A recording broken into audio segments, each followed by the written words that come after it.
सभी लोग वृंदावन की ओर चलेंगे और उस प्राप्त का परमात्मा बांके बिहारी की छवि को अपने हृदय में समाहित करते हुए हमारे साथ बोलेंगे।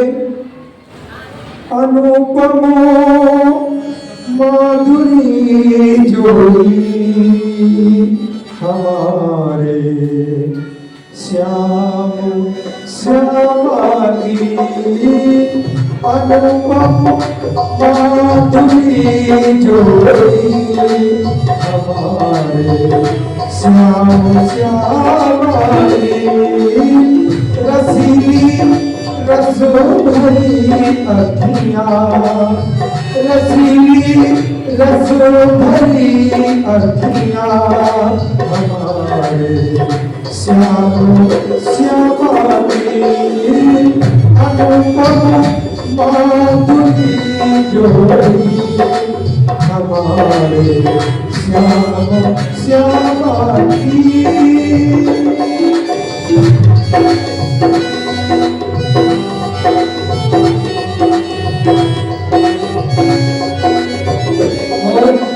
सभी लोग मीठी मीठी ताली बजाएंगे। बांके बिहारी की छवि कैसी है? हो कटीली हो अदाबा की, सुधर सूरते मधुर बतिया, कटीली हो अदाबा की, सुधर सूरते मधुर बतिया, लटक गए तने की मनो बसिया, लटक गए तने की मनो बसिया, हमारे श्याम श्यामा की, अनुपम माधुरी जोड़ी हमारे श्याम श्यामा की।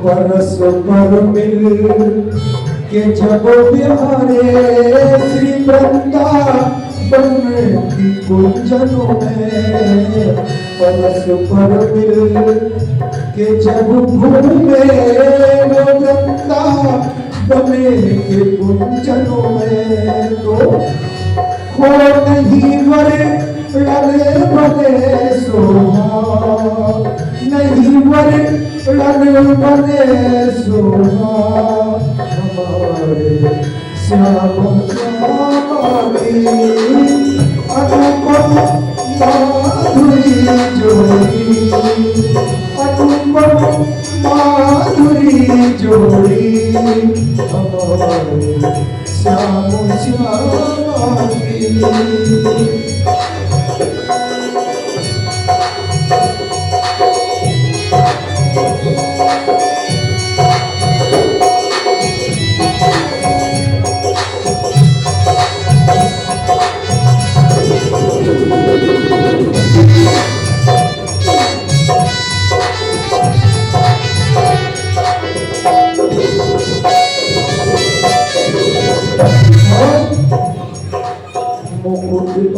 चंद्र का माथे अधर पर पानी गिराए, कभी भगवान की सुंदरता का वर्णन करता है।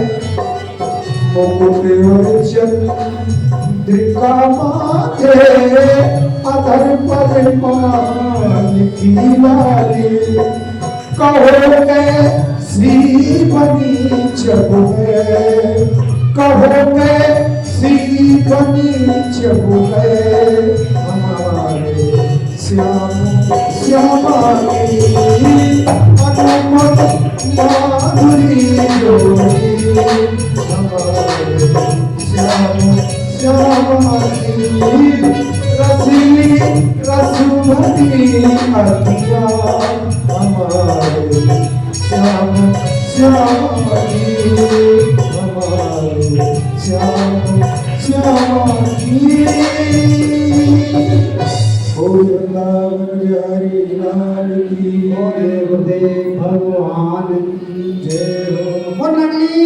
वासी भगवान की जय।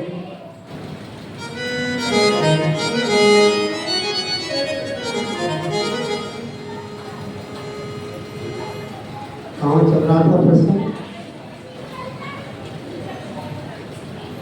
परीक्षक कथा कहाँ की?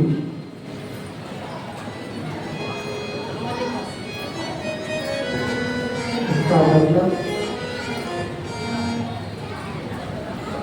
श्रवण नहीं कर रहे क्या? जगत बचल रही, ध्यान से सुना। प्रश्न हम कभी पूछ सकते हैं। थोड़ा डिस्टर्ब हो गया, भूल गए, ऐसा मत सुनो, तो ऐसा सुनो। कभी विस्मृति ही तो हम हमारे जीवन को बर्बाद कर देते। हम केवल कहानी नहीं सुना रहे, हम चाहते हैं जीवन में परिवर्तन। कहानी तो सुनाने वाले बहुत हैं,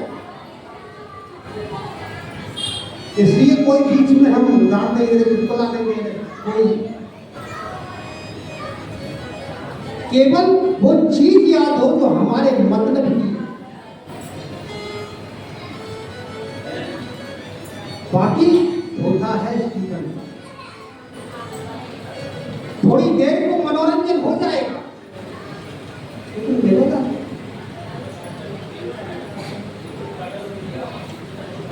वस्तु मिले तो ऐसी मिले जीवन बदल जाए। अब पानी पियो तो ले लो। यही भागवत का सार।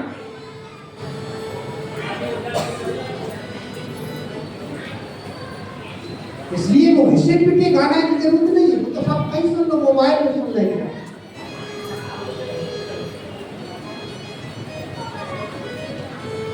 वो तो बड़े बड़े जब चाहो तब तैयार है,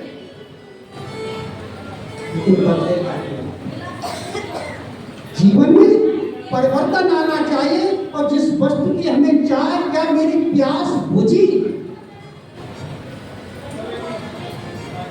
पानी कहने से प्यास बुझ नहीं सकती।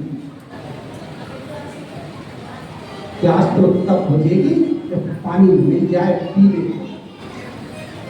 अमृत के कहने से अमृतता नहीं आ सकती। अमृत की प्यास तब बुझेगी जब अमृत मिल जाए। मैं ये चाहता हूं कि अमृत आपको, और ये आपका हमारे पास नहीं है, आपके पास है। आपका हक है उसे पाने का। अभी मेरे पास कुछ नहीं है, किसी के पास कुछ नहीं, सब कुछ तुम लोगों के पास, सबके पास है। जितना मेरे पास, उतना आपके पास, जितना गुरु महाराज के पास, उतना भगवान। लेकिन हम फर्क इतना है, विस्मृति। इसलिए विस्मृति न हो, जितना पियो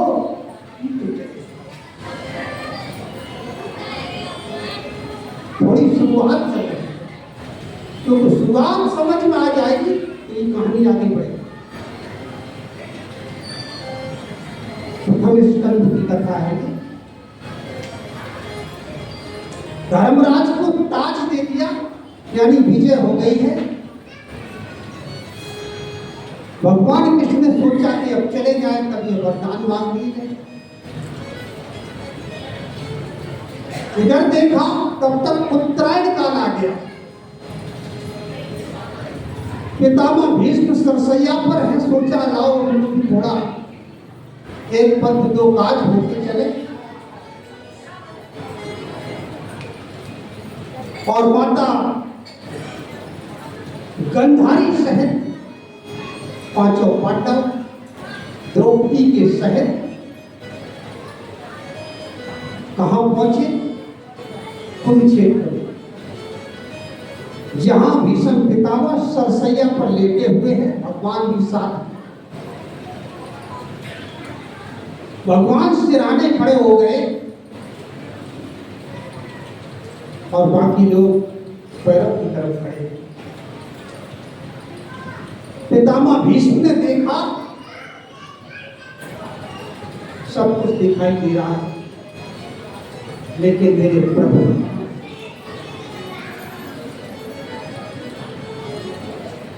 पूछा क्या वो नहीं याद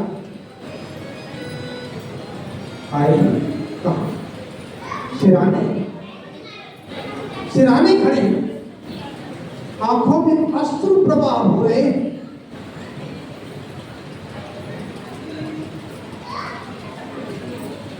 क्या मैं अब भी अधिकारी नहीं हूं? क्या मैं अब भी अधिकारी नहीं हूं आपके दर्शन का? प्रभु, मैं जानता हूं मुझ आताताई ने क्या किया है, लेकिन अब वो एक बूंद भी मेरे अंदर नहीं रही रक्त की।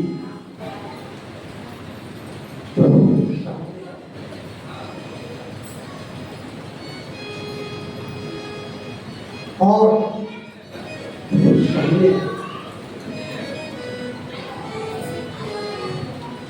ताज को पहने हुए धर्मराज से प्रश्न किया, पूछा, आशीष देकर के पूछा, क्या हालचाल है? पूछते पूछा भीष्म ने आशीष देकर, हे भीम तेरी क्या हालत है? क्योंकि चेहरे पर कारण क्या था? ताज तो मिल गया था। एक दिन देखा भगवान कन्हैया ने झांक करके रात के अंधेरे में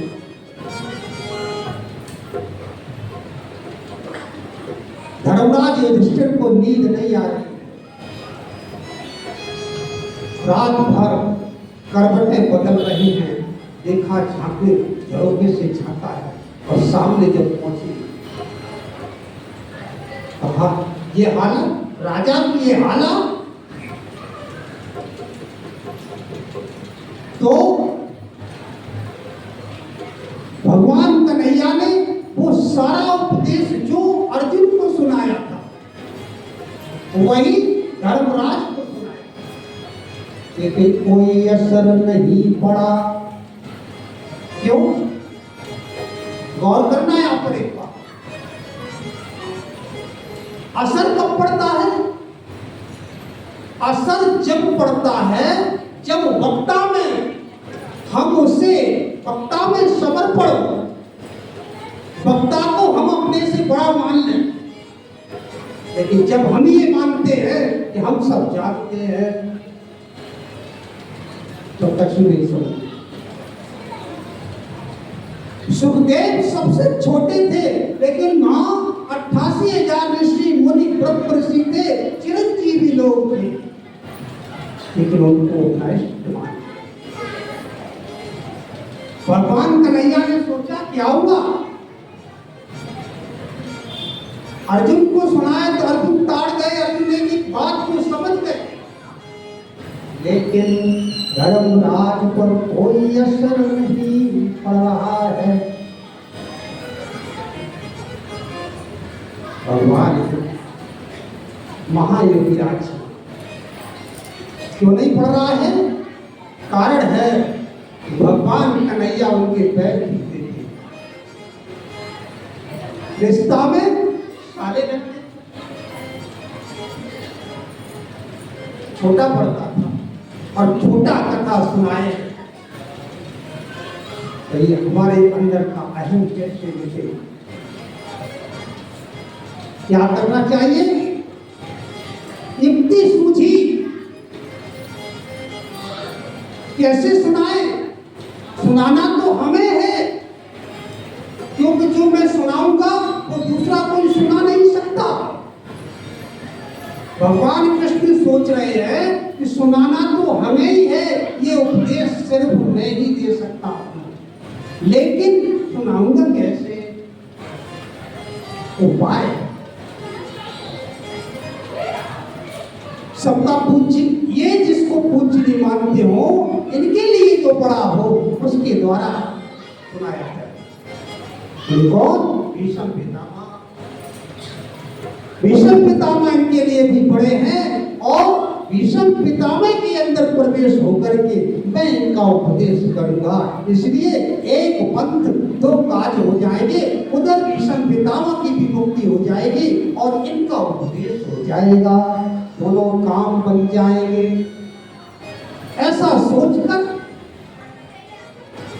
पांचों पांडव मत गांधारी कुंती तो द्रौपदी के सहित वहां पहुंचे कुरुक्षेत्र में। यही कारण भीष्म ने पूछा, तो बेचारा उदासी का कारण था क्या? जो किया है, यानी भरा पूरा परिवार हो और वहां गिने चुने 5 लोग रह जाए तो कैसा सिंहासन खुशी का ही। वो नाच नहीं, वो शांति नहीं, क्योंकि वो आत्माएं, वो परिवार, वो सब चले ही तो गए, लेकिन आंखों में शीत वैसा का वैसा ही था। वो शांति कैसे मिली? और उनके सामने ही सब कुछ हो गया।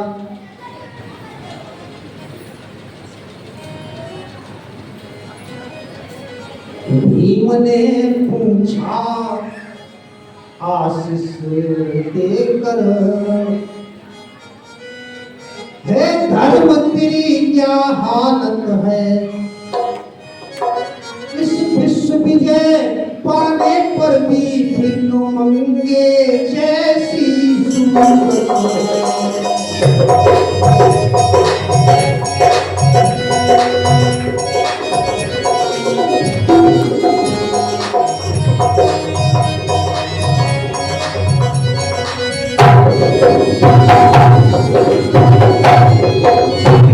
सूरत ने कहा, ये यही तो जीवन की असली हार हुई। जिसको बेकार, जिसको जयकार समझता था वे कोयले की बेकार।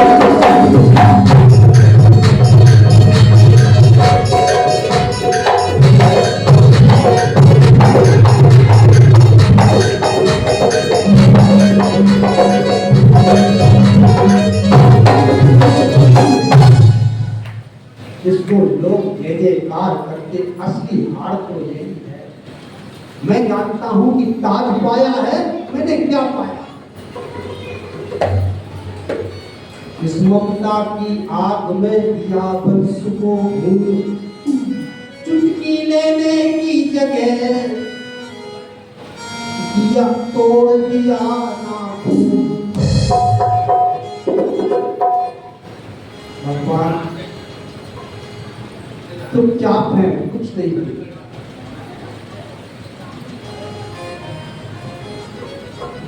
पितामह क्यों चुप है? भगवान क्यों चुप है? कि भगवान उनमें प्रवेश करें। सूक्ष्म रूप से सामने खड़े हैं और सूक्ष्म रूप से प्रवेश हो गए। अब भूलेंगे तो वो भूलेंगे। पितामह भीष्म बोले, अरे ये तो लीला है की। अरे आप रण में कोई किसी का दोषी नहीं है, होनहार होता है, भई होता है। अत्यंत गूढ़ रहस्य है ये, कोई सहज समझ ही पाएगा। जो ध्यान धरे हर कीर्तन में सहज ही भाव पाएगा।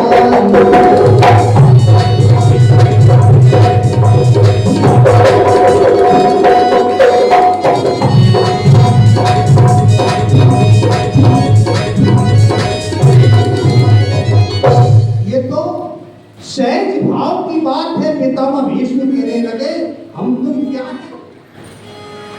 अरे हम तुम सब ये क्या है? उस परमात्मा की कठपुतली है। जैसी जिसकी इच्छा होती है वैसा होना चाहता है। कोई दोषी नहीं। जैसे पानी के बुल्ले बन जाते हैं, बनते हैं, मिटते हैं, बनते हैं, मिटते हैं। कौन किसका दोष है? लेकिन याद रखो, सौभाग्य तुम्हारा ये है, ये खड़े ये सबसे बड़ा परम सौभाग्य। मैं तो चलने को जाने को तैयार हूं, लेकिन आप लोग रह जाएंगे। इनको पहचान लो, यही सर्वस्व है हमारा, आपका कुछ भी दोष नहीं है। इसलिए इनकी एक एक बात का अनुसरण करना,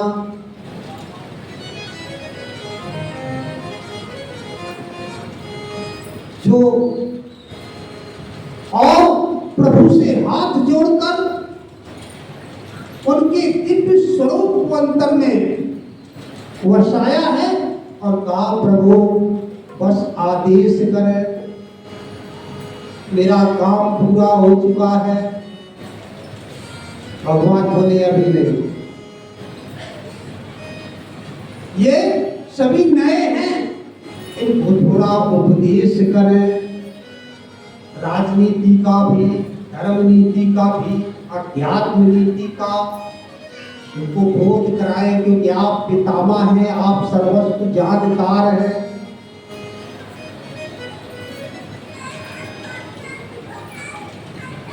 तब पितामह भीष्म ने धर्मराज का उपदेश किया और कहा, बेटा सबसे पहली बात तो ये है कि धर्म में सबसे पहली बात तो ये आती है कि कभी किसी को दुखी नहीं करना चाहिए और अधर्म करना भी नहीं, लेकिन अधर्म को देखना भी नहीं चाहिए। क्योंकि देखने वाला भी पाप कर्म होते देखे, देखने वाला भी उतना ही बड़ा पापी है। धर्मराज बोले तो फिर क्या करे कि बल हो तो उसे रोके, बल पर, और यदि बल नहीं है तो कम से कम आंख बंद करके चला जाए। और जो इतनी बात सुनी तो द्रौपदी को हंसी आ गई।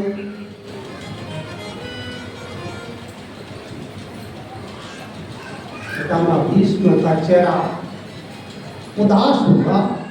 हंसी कैसी? बेटी क्या बात है? कि नहीं नहीं कोई बात नहीं, तो आ गई है। नहीं, पुलिस स्त्रियां इस तरीके से हंसती नहीं है, जरूर बात है। कि बात आप जानते हैं। क्या जानते हैं? मुझे न पूछो तो अच्छा है। क्या आप जानते हैं? आप इतनी आज धर्म की शिक्षा दे रहे हैं, उस दिन आपका धर्म कहां चला गया था? जिस दिन सबसे पहले मैंने आपसे ही कहा था, पितामह भीष्म की तरफ इशारा देख द्रौपदी ने कहा था, बोलो पितामह, बोलो गुरु, बोलो गुणाचार्य, बोलो, ये बड़ी सभा में क्या हो रहा है? उसमें आपको ताकत नहीं थी। आप अगर एक शब्द भी बोल देते तो हिम्मत नहीं थी किसी की पल्लू छूने तक की। और आज धर्म का उपदेश करना, क्षमा करें मैं कहना नहीं चाहती थी, उस दिन मैंने आवाज लगाई थी, मेरी अस्वन भीगे साड़ी। परेशान होकर के जब आप लोगों ने, मैंने यहां तक कहा था कि आप माटी के पुतले हो क्या, पत्थर की मूर्त हो, कोई नहीं बोल रहे, आप में बल था। अंत में मैंने पुकार की, मेरी अश्वन भीगे सारी, सुध लीजिए कृष्ण मुरारी। मेरी अश्वन भीगे सारी,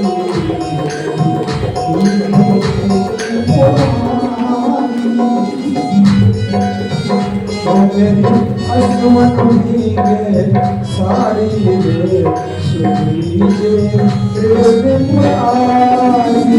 मेरी अश्वन भीगे सारी रे, सुन लीजिए कृष्ण मुरारी।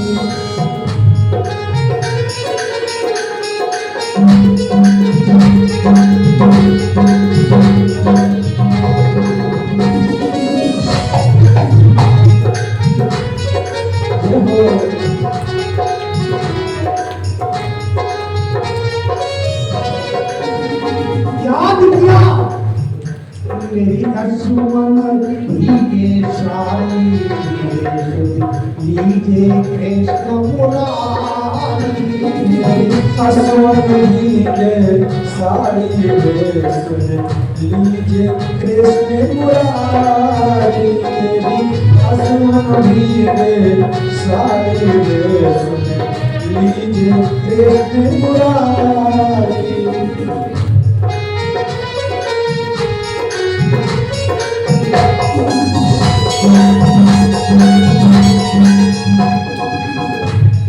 पहला बात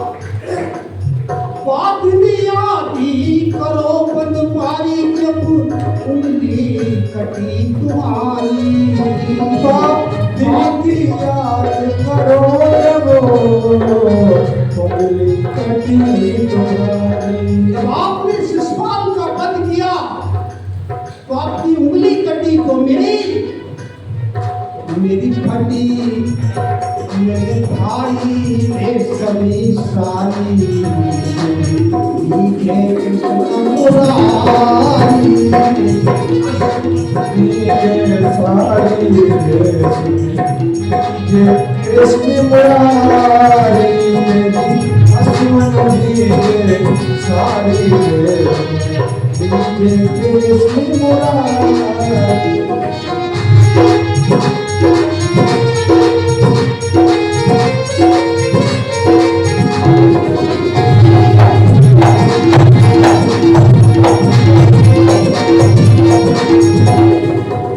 आवाज लगानी पड़ी, आज सभा बिच लाज लुटेगी, द्रौपदी जिंदाई नहीं बचेगी। आज सभा में लाज लुटेगी, द्रौपदी जिंदा नहीं रहेगी। और सब दुष्ट हंसेंगे ताली, सब दुष्ट हंसेंगे ताली।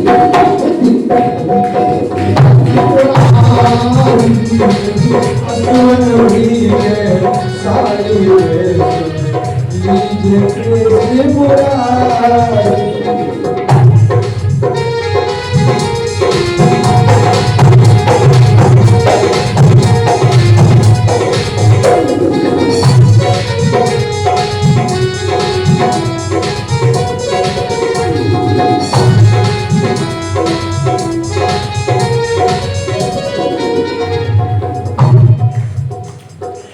सर से सिर की जो सारी रे सारी, सर से सिर की सारी सारी, लाजन जाए नहीं लाज।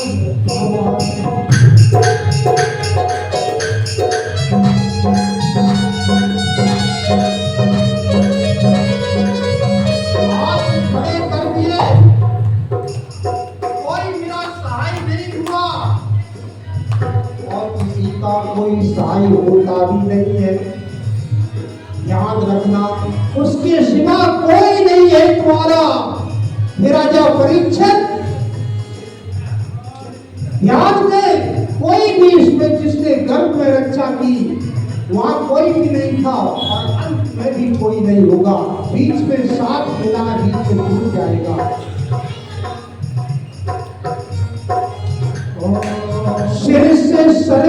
सारी सारी लाजन जाए नहीं लाज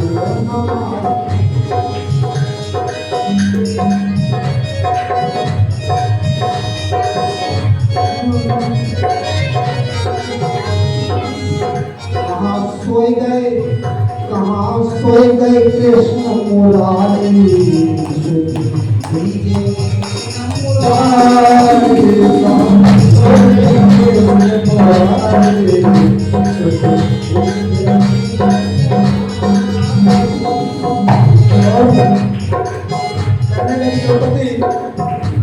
सर से जो सर की साड़ी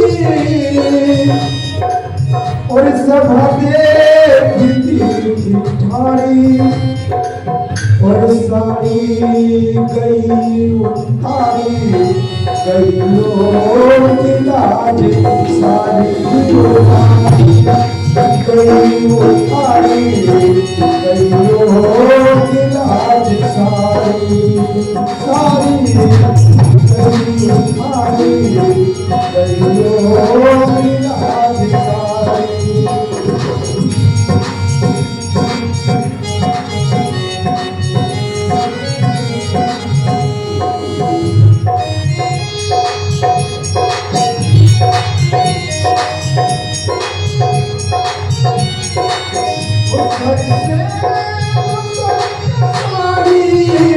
सभा देखती ठाड़ी सवारी गई उतारी गई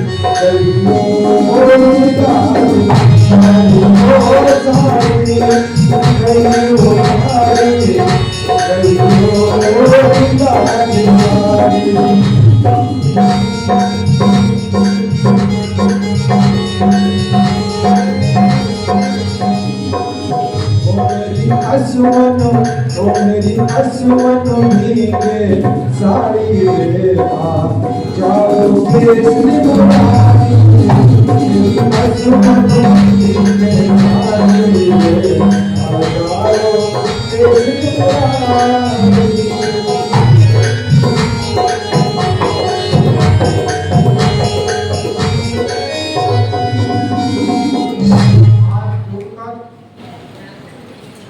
पांचाली ने पितामह भीष्म को प्रणाम किया है। मुझे वो दिन याद आ गया जिस दिन मेरी भारी सभा में कोई भी नहीं था। अपमान करना मेरे मन में नहीं था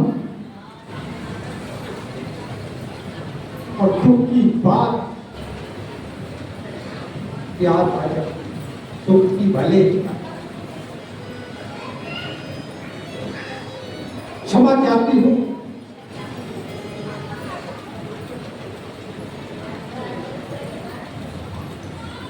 पितामह भीष्म की भी आंख में आंसू बहे बेटी आप जल्दी नहीं तू सही कहती है।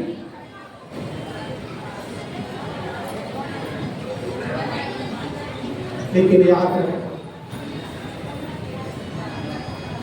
आज वो मैं धर्म की बात क्यों कहता हूं। उस दिन मैंने अधर्म का अन्न खा लिया। दुर्योधन का अन्न खाया था जो अधर्म का। इसलिए मेरे शरीर में जो रक्त का प्रवाह हो रहा था वो अधर्म का देख नहीं सका। लेकिन अब एक बूंद नहीं रही, इसलिए अब बुद्धि शुद्ध हो गई। भीष्म का उपदेश हम सबके लिए संदेश देता है। अधर्म की कमाई खाने से बुद्धि बिगड़ जाती है। जब पितामह भीष्म जैसे जो 100 जन्म के योगी हैं उनकी बदल सकती है तो हमारी तो। इसलिए अधर्म की कमाई खाने से बचे। मेहनत की कमाई करें और उसमें से ज्यादा नहीं 10वां भाग भगवान के लिए छोड़ें, तब धन शुद्धि, धन की शुद्धि 10वां भाग भगवान को कथाओं में भगवान के लिए दान करने में, धर्म के कार्य करने में तब शुद्धि होती है। धन की शुद्धि दान से और मन की शुद्धि भगवान के भजन भजन से। शुद्धि मन की होती तो मुक्ति मन की होती है। तो निर्बंध है राजा परीक्षित, मन के कारण, मन के हारे हार है, मन के जीते जीत।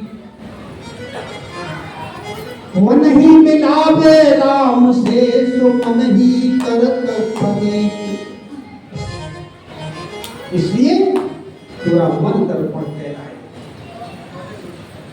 भले बुरे सारे कर्मों को देखे और दिखाए,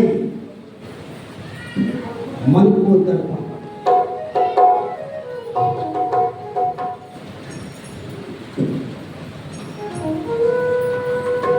पितामह भीष्म ने भगवान विष्णु की तरफ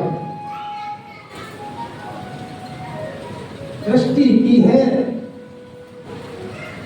लेटे हुए हैं, हाथ जोड़ करके तो प्रणाम कर नहीं सकते, चल सकते नहीं, सिर झुका नहीं सकते कि दोनों तरफ बाण लगे हुए, बाणों की कटिया।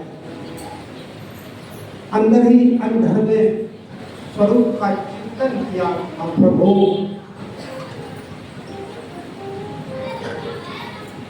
यहाँ पर एक प्रश्न थोड़ा सा और देखेंगे। अंदर में पितामह भीष्म ध्यान करते हुए अपने को आत्मलीन कर रहे हैं। अंतर देखेंगे, पितामह भीष्म ने जब आंखें खोली, प्रभु की तरफ देखा और बोले, जाने से पहले मेरा एक प्रश्न है। क्या? और उस प्रश्न को लेकर मैं जाना नहीं चाहता। इच्छा मृत्यु थी, यही तो मैं चाहता हूं कि आप लोग भी इच्छा मृत्यु को प्राप्त करें, इच्छा मृत्यु को प्राप्त करें। यह आपका जन्म धर्म, जन्म सिद्ध अधिकार है, क्योंकि आप उसकी अंश हैं। पितामह भीष्म ने कहा, मैं इच्छा मृत्यु थी मुझे और मैं अभी नहीं जाऊंगा। मेरे कृष्ण का मेरे मन में संदेह है, उस संदेह को प्रभु बोले, क्या संदेह है? संदेह ये है,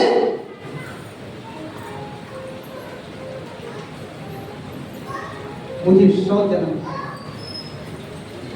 100 जन्म जितेंद्री रहा,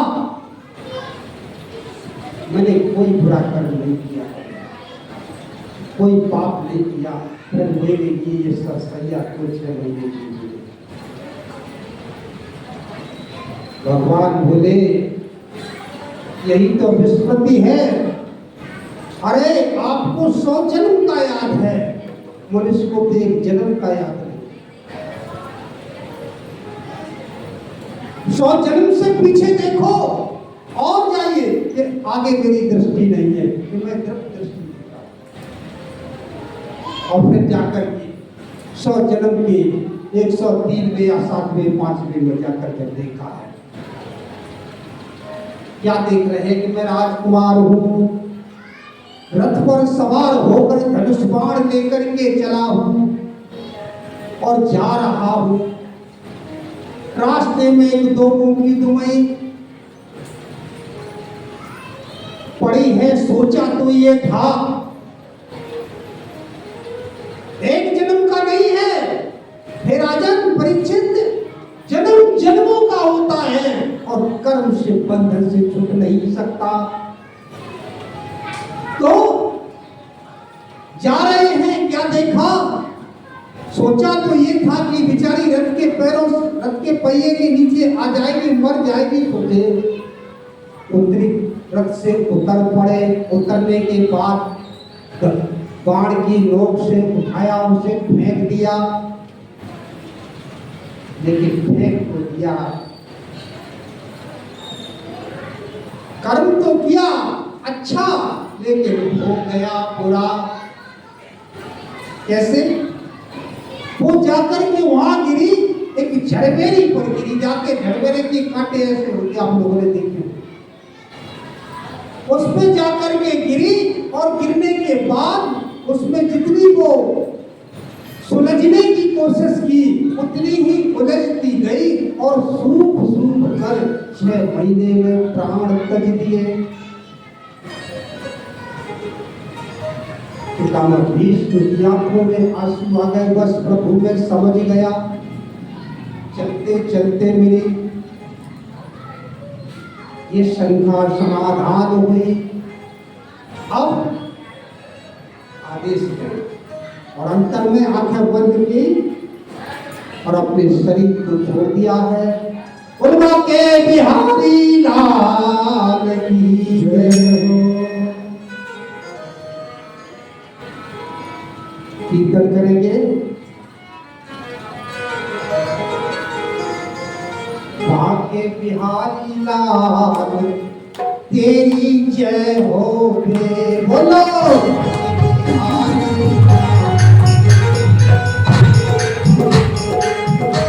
बिहारी लाल तेरी जय हो गे। बिहारी लाल तेरी जय हो गे। ओ जय हो गे, तेरी जय हो गे। ओ जय हो गे तेरी जय हो गे। जय हो गे तेरी जय हो गे।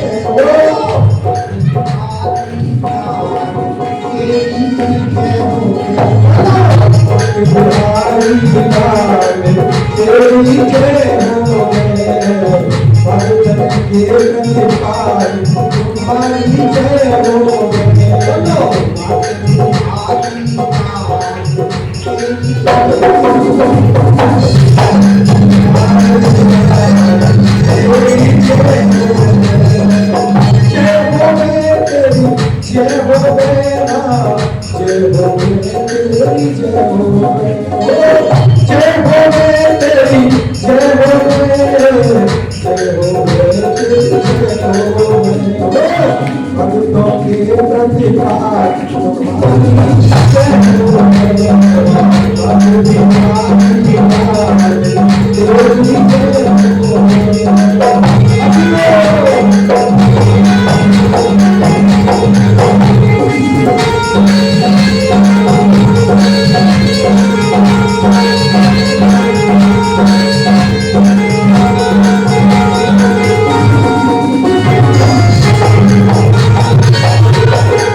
दुख संकट में तुम रखवाले, भक्तों की आंखों के तारे। पूरी करो अंधकार तेरी जय हो गे। पूरी करो अंधकार तेरी जय हो गे। भक्त बिहारी लाल तेरी जय हो गे। सभी लोग ताली बजा के बोलेंगे, भक्त बिहारी लाल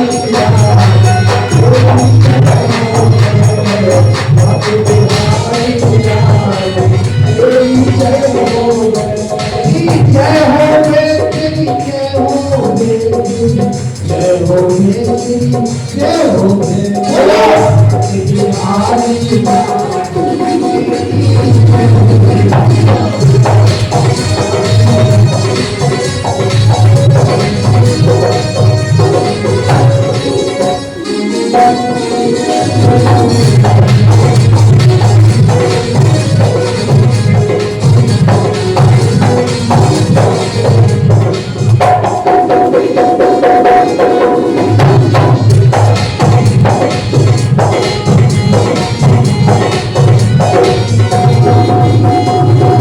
चारों वेद तेरा यश काम है, लेकिन खर खर जाओ। चारों वेद तेरा यश काम है, लेकिन कहकर खर जाओ।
पागल है दुनिया वाले,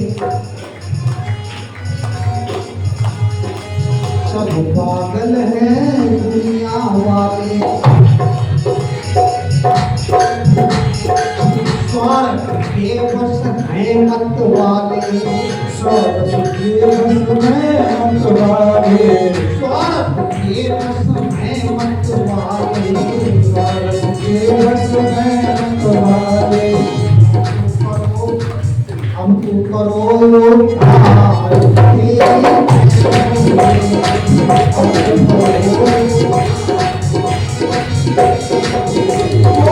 जय भोले तेरी जय भोले, जय भोले तेरी जय भोले, जय भोले तेरी जय भोले, जय भोले तेरी जय भोले।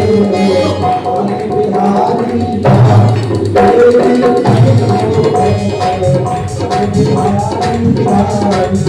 तेरी जय भोले।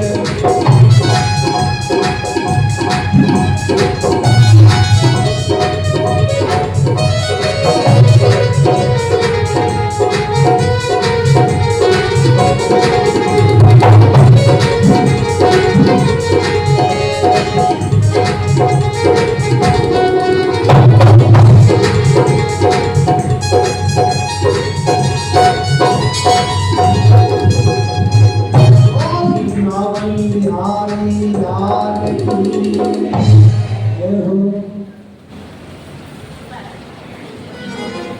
इसके बाद भीषण पितामह की अंत्येष्टि के बाद सभी वापस आ गए और उसके प्रणाम स्वरूप कुछ समय बाद परीक्षित का जन्म हुआ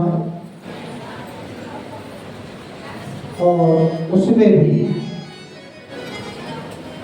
भगवान की उपस्थिति रही है।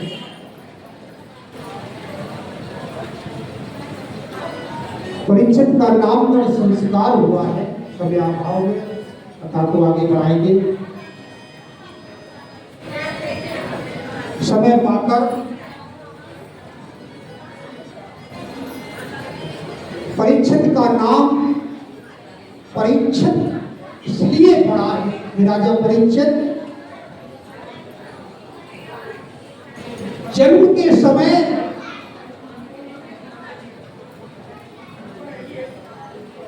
जैसे ही पृथ्वी पर पग रखा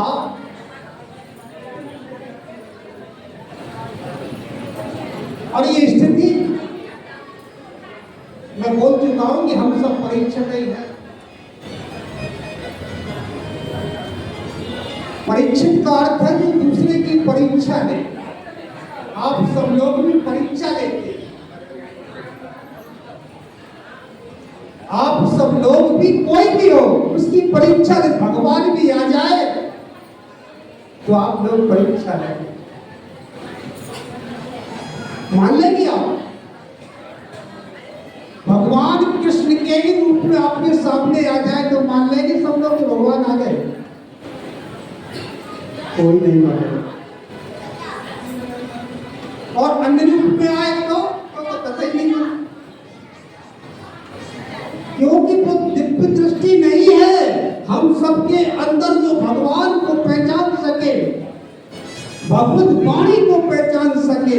इसीलिए तो ये पर्दा साक्षात्कार नहीं होने देती है, और ये कथा उस पर्दे को हटाने का काम करती है। और ये जिसका पर्दा हट जाएगा उसे छठवें यानी लास्ट दिन निश्चित भगवत मिल जाएगी और उसका कल्याण हो जाए, कोई नहीं हो। इसलिए बार बार वही बात कही जा रही है, कहने का ढंग अलग अलग है, लेकिन एक ही बात के ऊपर कही जा रही है। आत्म कथा है या चिंतन है। भगवान आ जाए तो आप ये कहेंगे, बोला तुम कौन सी बात नौटंकी में काम करते हो, राशि जाओ, बड़े सुंदर लगे।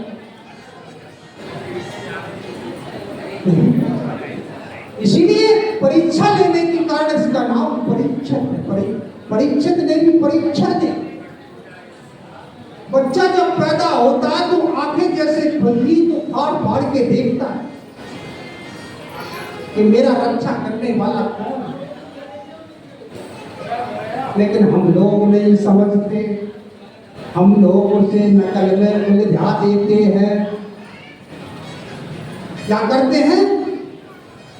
चादर को भारी, चादर होती है माताएं अच्छी तरीके से पुरुष भले के जा, और जिब्या जो लगी होती है चुपक जाती है तालीम से, जुबान अल्लाह ही अल्लाह है, वो जीभ को खींच देते हैं। और जैसे ही आंख खुली वो दीपक की तरफ देखता है। अब तो दीपक नाम तो लाइट है, बल्ब की तरफ देखता है। क्यों देखता है? वो उसकी पहचान करता है कि वो क्या है जिसने मेरी रक्षा की है, मेरा कौन है। परीक्षक ने देखा कि मेरी गर्भ में रक्षा की, वो भगवान कहाँ है, लेकिन वहां दिखाई नहीं दिए, इसलिए रोना प्रारंभ कर दिया। चुप नहीं रहे, बच्चा रो रहा है, और हम दुनिया वाले कुछ न कुछ नकल में उलझा देते हैं। कुछ नहीं, कुछ शहद लिया, मुझे शहद कम चाहिए, चटाएंगे मीठो मीठो लगो, हाँ है ठीक है, एकदम सही है। परीक्षा दी, सबने गोद में लिया, लेकिन नहीं चुपे। अंत में अर्जुन ने लिया, कुछ चुपे कुछ रोए, कुछ चुपे कुछ शांत कुछ हंसे, तो अब डबल बीमार। ये अभी तक तो रोते ही थे, अब रो भी रहे और हंस भी रहे, रो भी रहे हंस भी रहे। और जैसे ही भगवान कन्हैया ने गोद में लिया, देखा शांत हो गए। यही है तो मेरे लीलाधर, जिन्होंने मेरी गर्भ में रक्षा की है। यही है वो पिता, यही है परमेश्वर, यही है। इसलिए नाम परीक्षित था। हे राजन, समय बीता, बड़े हुए। जब आप बड़े हुए उसके उपरांत कोई और तो था नहीं, सिंहासन आपको मिला। क्योंकि गंधारी और वो सब भगवान चले गए वहां अपने द्वारका को, और इधर ये सब हिमालय में गलकर एक एक करके सब समाप्त हो गए। और हस्तिनापुर का सिंहासन विराजन आपको मिल गया। आप राजभार राजकाज में बिजी हो गए। एक दिन की बात, मन में कुछ विचार आता है। राजकोष देखा गया और राजकोष में से एक बहुत सुंदर धन, सुंदर उसमें से एक मुकुट देखा और वो मुकुट देखा कि बहुत सुंदर है और उसको सिर पर बांध लिया और जैसे ही सिर पर बंधा मुकुट, अंदर की विचारधारा बदल गई। क्यों? वो मुकुट किसका था? मुकुट वो जरासंध का था। वही बात फिर आ गई, वो निजी नहीं था, पर्सनल कमाई का नहीं था। दुराचारी जरासंध का मुकुट जैसे ही सिर पर बांधा, वही विचार आ गया। कभी राजा शिकार खेलने नहीं गया, लेकिन जैसे ही मुकुट बांधा शिकार खेलने की इच्छा हो गई। चलो आज मन में निशाना कर चल पड़े। वन में हिरण का पीछा किया, हिरण तो नहीं मिला। राजन परीक्षित, आपने उस हिरण का पीछा करते करते करते करते पूरा दिन निकाल दिया। कभी इस वन में, कभी उस वन में, कभी उस वन में, और कहां पहुंचे? प्यास से गला सूख गया और गला सूखने के कारण एक ऋषि की कुटिया में गया पानी की तलाश में। और ऋषि कौन थे? रोमर्ष ऋषि समाधि में बैठे थे। उनको अपनी देह का होश हवास नहीं था। आपने जल मांगा, अब जल तो सो दे, वो यहां हो, वो यहां थे ही नहीं, वो जिस्म से ऊपर थे। कौन सुने? ऐसे में चुप रहना चाहिए। जहां कोई उत्तर न मिले तो सोचना चाहिए। क्यों? ये सोचना चाहिए कि कौन सुनेगा, किसको सुनाए, जब इसलिए चुप हो रही, कौन सुनेगा,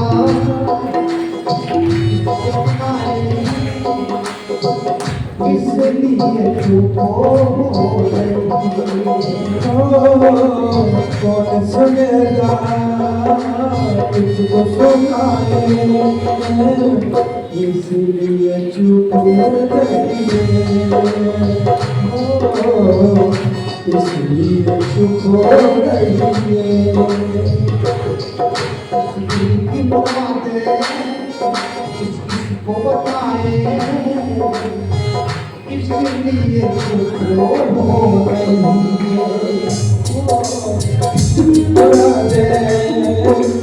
किसको सुनाए, इसलिए चुप हो रही है, इसलिए चुप हो रही है, इसलिए चुप हो रही है। कौन सुनेगा,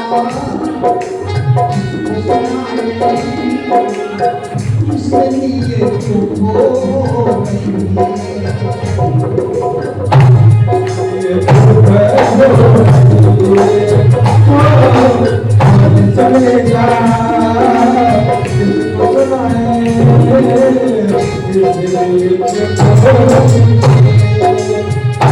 चुप हो रही किस किसको बताएं, इसलिए चुप हो गई।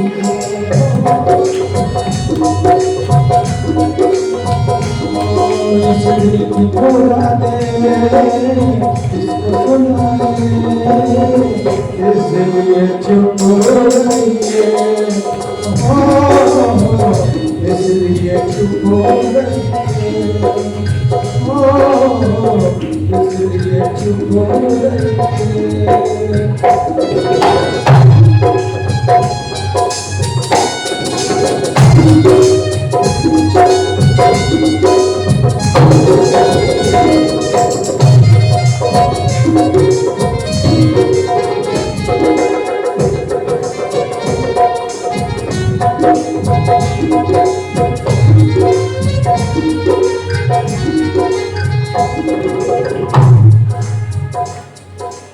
कभी कभी चुप रहना भी जीवन की साधना बन जाती है। ये नहीं कि ज्यादा बोलने से काम चल जाए, कभी कभी चुप ही रहना। लेकिन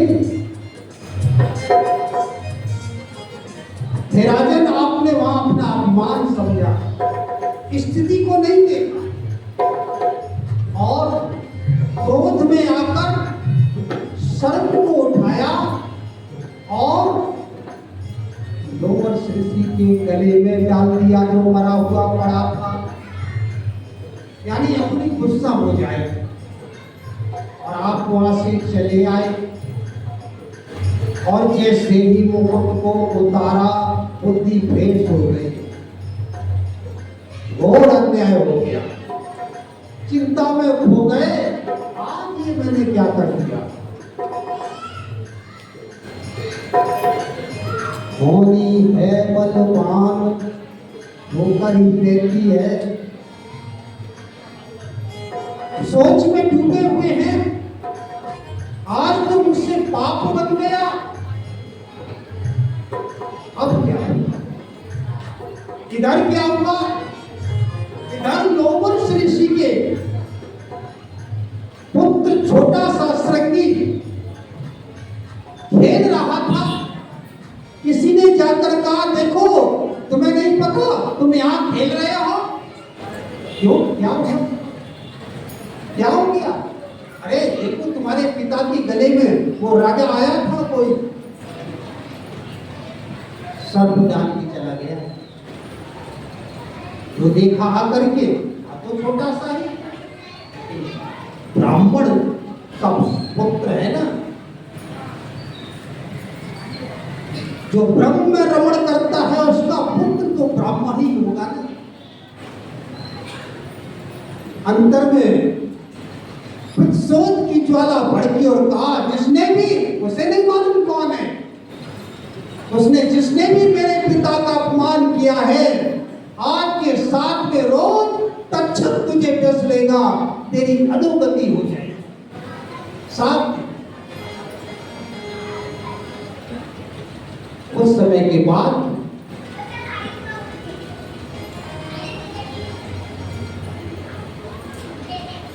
समाधि खुली। बच्चे को रोता हुआ देखा, बेटा क्यों रो रहा है? क्या बात है? देखा नहीं आपके गले में सर्प पड़ा है, तो ये क्या करेगा, ये तो मरा हुआ है ना। कि नहीं, मैंने तो श्राप दे दिया। अरे ब्राह्मण का ये धर्म नहीं है, हम ब्रह्मनिष्ठ हैं।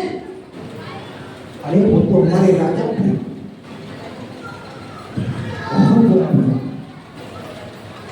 जाओ कुछ खबर करा दो, कुछ उपाय कर। और राजा के पास तब तक चिंता में बैठे ही थे, तब तक खबर आ गई, राजन आप श्रापित हो चुके हैं, आप उपाय करें।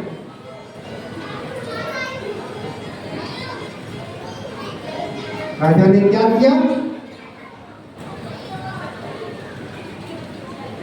धनवान थे ना, राजा थे, बहुत सारा धन इकट्ठा कर लेते, कर क्या लेते, खाए और भागवत कथा वही रख लेते, कल्याण हो जाता। लेकिन ऐसा नहीं। क्या किया? सर्वस्व त्याग दिया, राज का परिचय कर दिया और मुक्त जन्मे के पीछे और बनने की कहां चले? संतों की तलाश। क्योंकि अब शांति कहां मिलेगी? संतों के पास।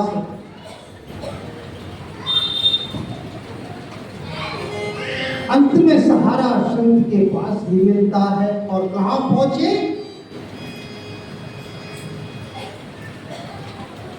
सुख ताल, जहां बहुत ऋषि मुनि सत्य भजन कर रहे हैं। जो मुजफ्फरनगर में नगरी से थोड़ा सुखताल पर पहुंचे हैं। संतों की सानिध्य में जाकर कहा, त्राहिमाम मेरी रक्षा। क्या हुआ? और भी जो इधर उधर थे, 2-4 कोस 10-5 किलोमीटर के फेर में वो भी आ गए कि राजा आया, कोई महान व्यक्ति आए, कोई राजनेता आए। सब लोग इकट्ठे हो जाते और चलो कोई बात। सभी चल दिए हैं और भी ऋषि मुनि इकट्ठे हो गए। जमावड़ा बहुत तगड़ा सभा लग गई और विचार करने लगे हैं, क्या हो, क्या करोगे, क्या करोगे? अरे राजा परीक्षित को श्राप लग गया। एक ही तो राजा था हमारे भारत का सम्राट धर्मनिष्ठ। राजपाट जंगल में आए, राजपाट त्याग कर जंगल में आए हुए हैं। उपाय सोचो, उससे क्या उपाय हो? समय बहुत कम है और समस्या गंभीर है। विचार करो। कोई कहता है कि अनुष्ठान करोगे तो 11 दिन चाहिए, कोई कहता है कि 21 दिन चाहिए और समय केवल बचा है 7 दिन। 7 दिन में क्या हो सकता है?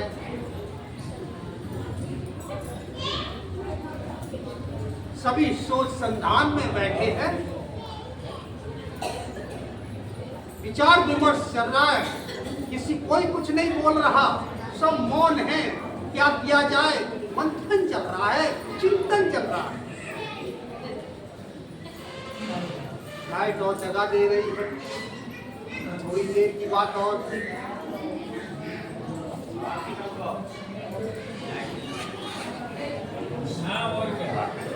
खाना पहुंचाते आदमी तो करेंगे।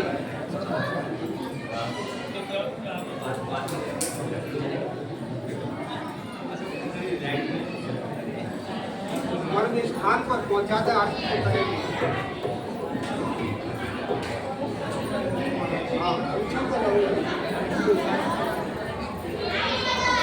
कथा वहां तक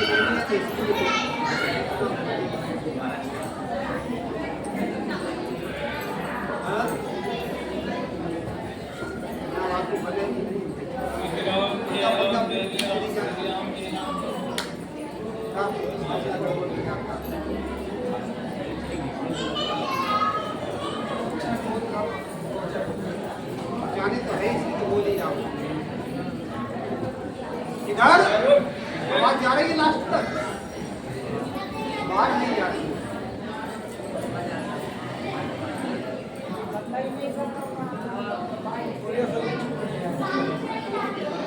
इधर सुखदेव जी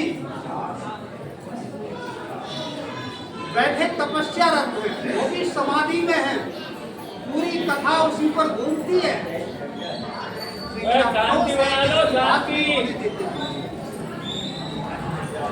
समाधि में बैठे हुए हैं सुखदेव जी।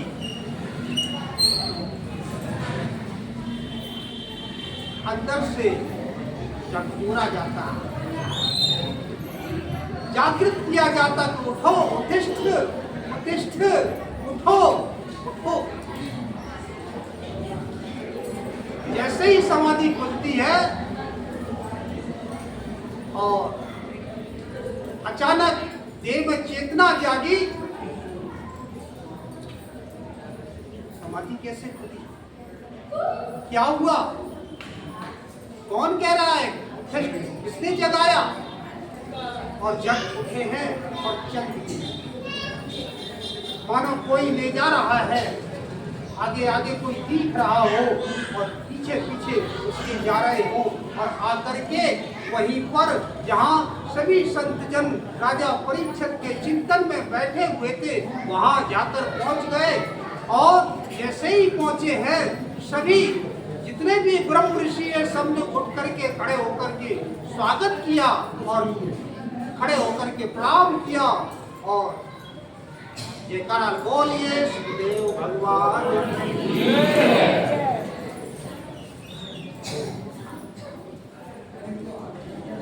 समाचार मिले हैं, लाइट का भरोसा नहीं,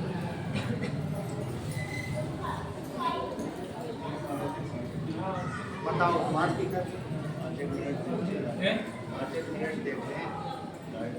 फिर आगे बढ़ाए, आ जाए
तृतीय स्कंद चतुर्थ स्कंद की दोनों में कथाएं होंगी।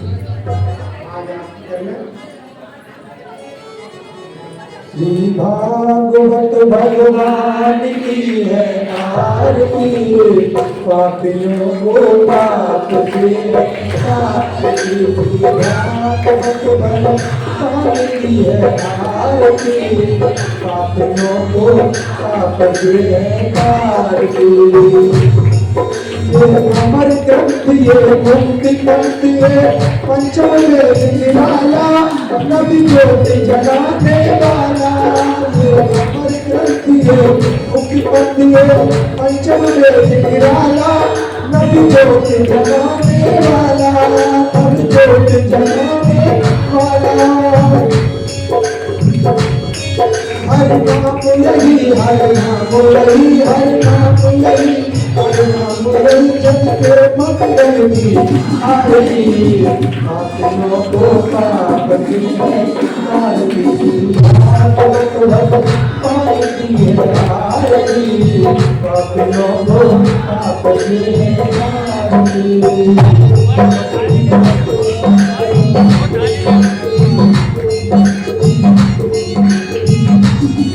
यह संत गीत पावन गीत पावन गाने वाला, हर जग कराने वाला। यह संत गीत पावन गीत पावन गाने वाला, हर जग कराने वाला। ये सुख परली ये सुख हरी ये सुख परली ये सुख हरी, श्री मंजूर की आरती। पापियों को पाप से शांति, भागवत भगवान की है आरती, पापियों को पाप से शांति।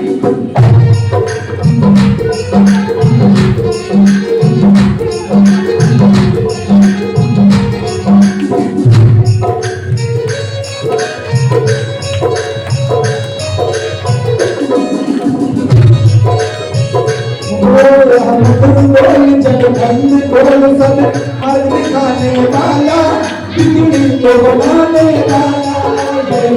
बोल जगबंद बोल सब आज बताने वाला, बिगड़ी को बनाने वाला, बिगड़ी को बनाने वाला, बिगड़ी को बनाने वाला। श्री राम यही घनश्याम यही, श्री राम यही घनश्याम यही, श्री राम यही घनश्याम यही, श्री राम यही पापियों को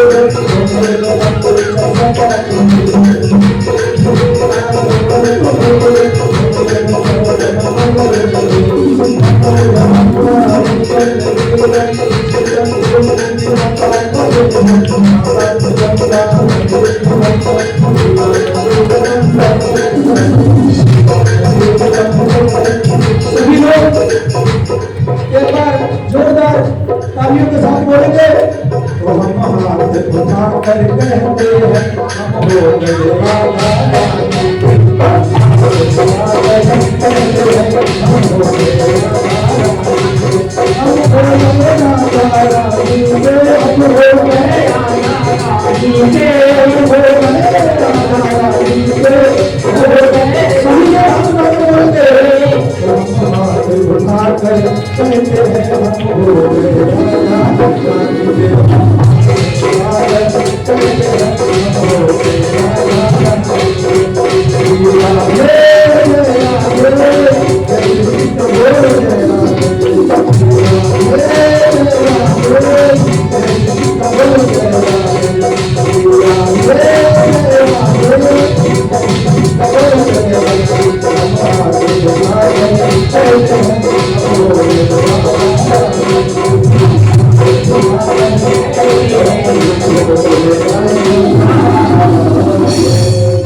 अभी 5 मिनट के लिए बैठना।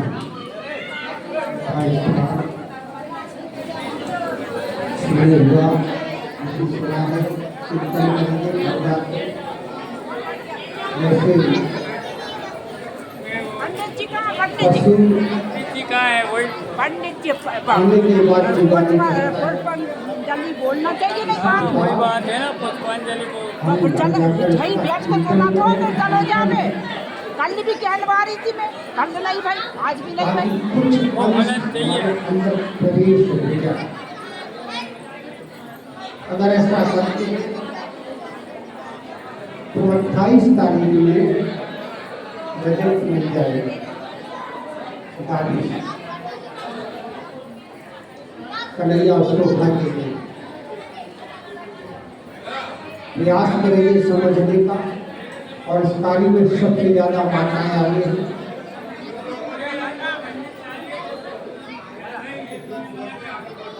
एक एक प्रश्न को गौर से करते हुए कल के बाद कथा अपने आप लोग किया जाएगी।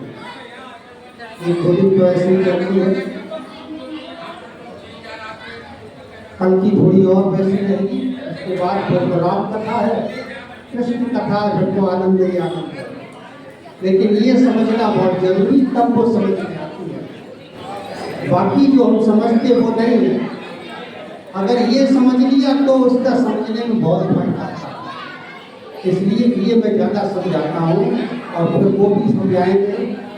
उसमें थोड़ा मनोरंजन हास्य है, इसलिए ये भी जरूरी है। इसमें थोड़ी विवशता है तो ज्ञान तो बड़ा प्रसंग है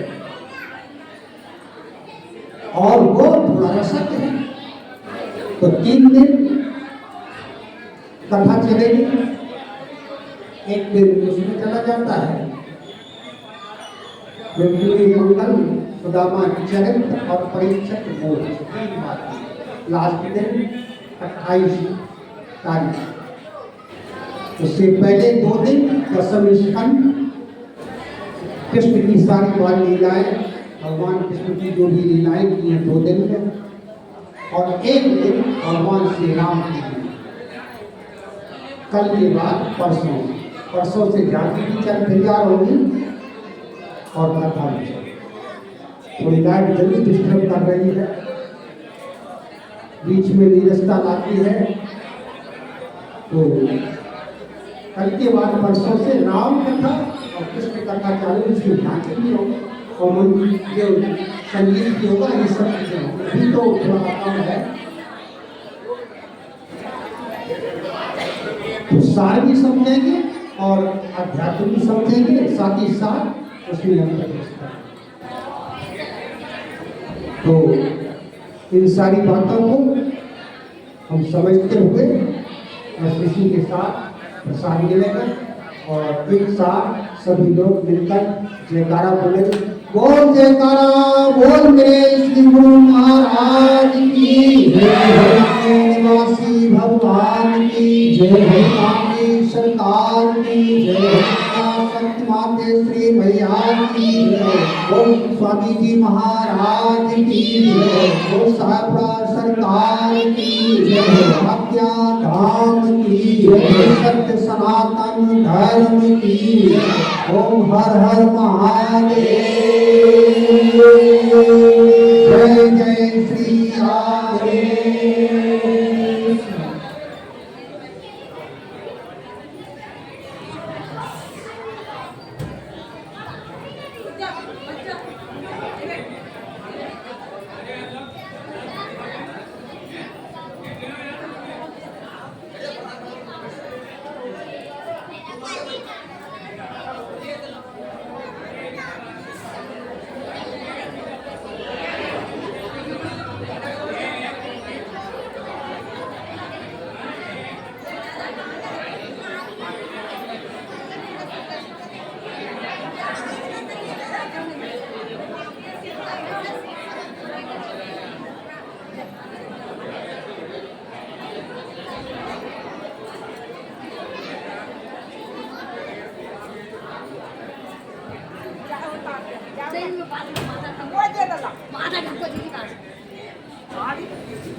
Yeah.